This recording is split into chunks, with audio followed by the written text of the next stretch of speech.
Good morning. This is the morning news on Remote TV.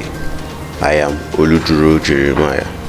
On national news, President Muhammadu Buhari yesterday expressed a strong resolve to address the conflict of elders and farmers permanently, but not without chiding the Southern Governors Forum for their recent ban on open grazing, which he described as an act of questionable legality.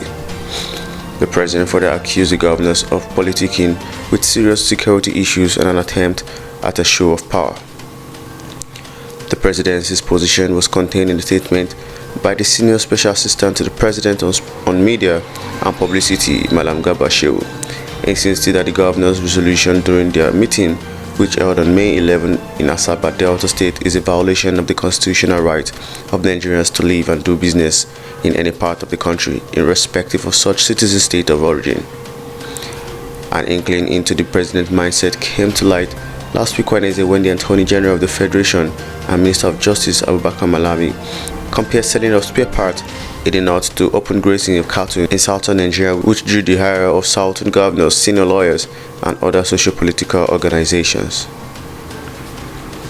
Still on national news, the Permanent Secretary, Federal Ministry of Aviation, Azan Musa, on Monday told the House of Representatives that the federal government had released 5 billion naira out of the 26 billion naira approved as COVID-19 intervention fund for the aviation industry. Musa, who appeared before the House Committee on Aviation in Abuja on Monday, explained that the intervention fund was meant for all stakeholders in the sector, including airlines and car hire operators, while the balance was meant for the agencies and regulators, including the palliatives for salaries. In his presentation, Director General of Nigerian Civil Aviation Authority, Musa Nuhu, said that regulatory agencies needed more equipment to be installed in all the airports across the country. Nuhu also stated that any aircraft above 22 years would not be licensed to operate in Nigeria, in line with the extant policy, just as he noted that adequate provision would be made to ensure adherence to aircraft maintenance rules. On international news, President Baodo, Prime Minister Mokhtar Quain, and Defense Minister Suleiman Dokore were all taken to a military base in Kati outside the capital, Bamako, hours after two members of the military lost their positions to a government reshuffle, the source said, the New York Times reported. Their detentions followed the military ouster in August of President Ibrahim Boubacar Keïta and could worsen instability in the impoverished West African country.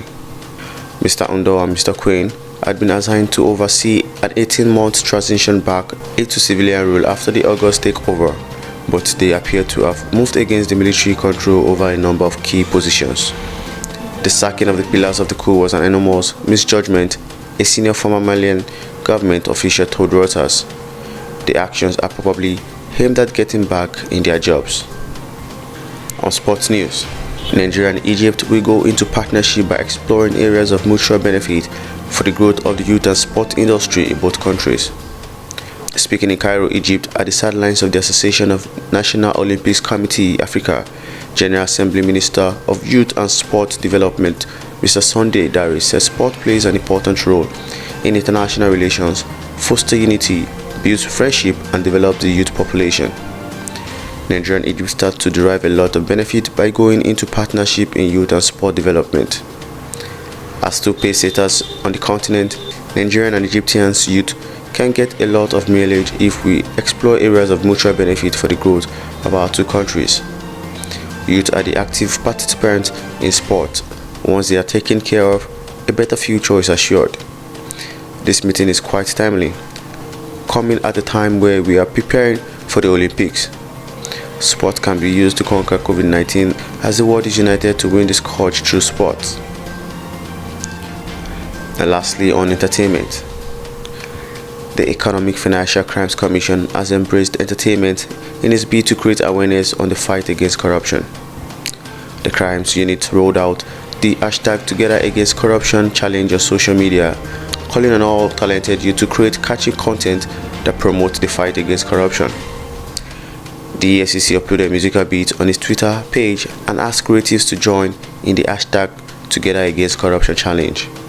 Participants are to download the beat, then employ it in creating dance, drama, rap, songs, and poems.